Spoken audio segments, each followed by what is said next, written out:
This video is about two things. The first one is how you relate the way your design reacts to the context to the architecture of the design itself. So the synthesis maybe between urbanism and architecture. The other thing is concept. Is there one simple unifying idea which can describe a design? We're going to find out with three examples we've seen in previous videos. The first one is this one, the Sonsbeek Pavilion by Aldo van Eyck. Because the pavilion sits on its circular base and it is a square plan, it sits as an individual solitary unity in the park, with the sidelines in the pavilion connected to its context.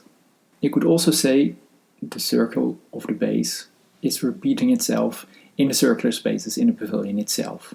What happens on a big scale also happens on a small scale.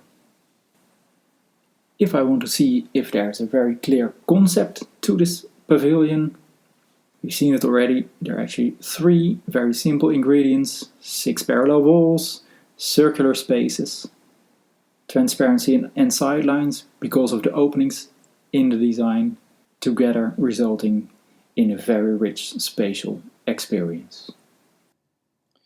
The second example is the public library in Groningen by Giorgio Grassi.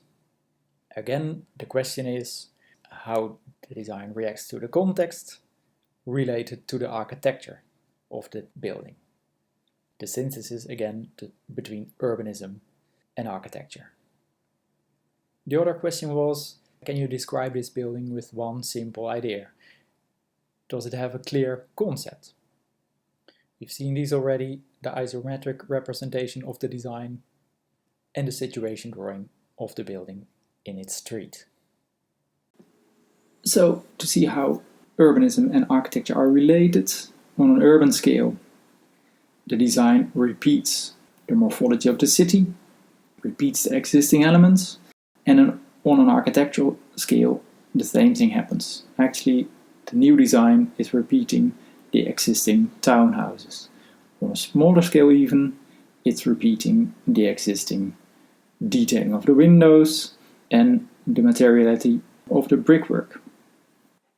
If we want to see if we can describe this design in a conceptual way, I think there are three main ingredients: 2 townhouses, a kind of warehouse volume in the back, and a street in the middle.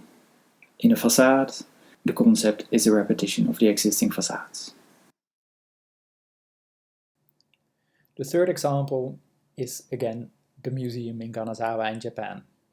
Remember the two questions? It reacts to its context and it has an architecture.